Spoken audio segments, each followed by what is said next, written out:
Hindi makapag-renew ng rehistro ng sasakyan ng isang babae sa Muntinlupa City dahil nairehistro na umano ito sa Tabaco Albay. Pareho ng plaka, ibang impormasyon ng mga dokumento liban sa klase nito. Idinulog niya yan sa inyong Kapuso Action Man.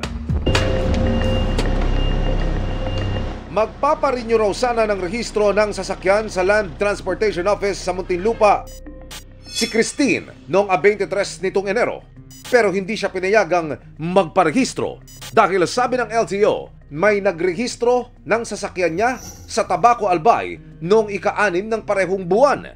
Nang nakipag-ugnayan sa LTO sa Tabaco Albay, nakumpirmang pagkakakilanlan niya at official receipt, Certificate of Registration o ORCR ng kanyang sasakyan ang naipasa for registration.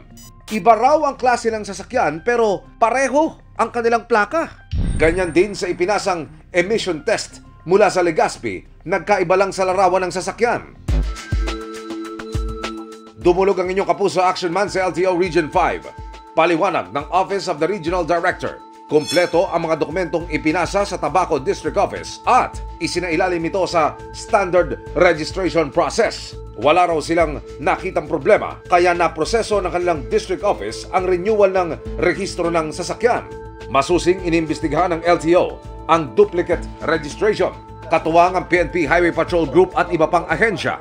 Paano ho nangyayari ang identity theft sa ganitong klase ng mga problema po?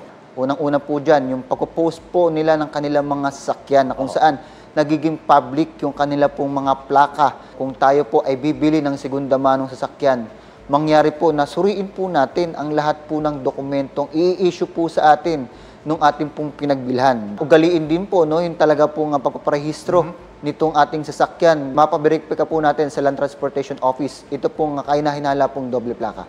Aktibong tinetrace ang individual na nakatransaksyon ng LTO. Makarang idulog ng Kapuso Action Man ang problema, nakansela na ng LTO Central Office Management Information Division nitong Pebrero ang maling renewal registration. Lubos na nagpapasalamat si Christine lalo't maaari na niyang maiparehistro ang kanyang sasakyan sa Muntinlupa.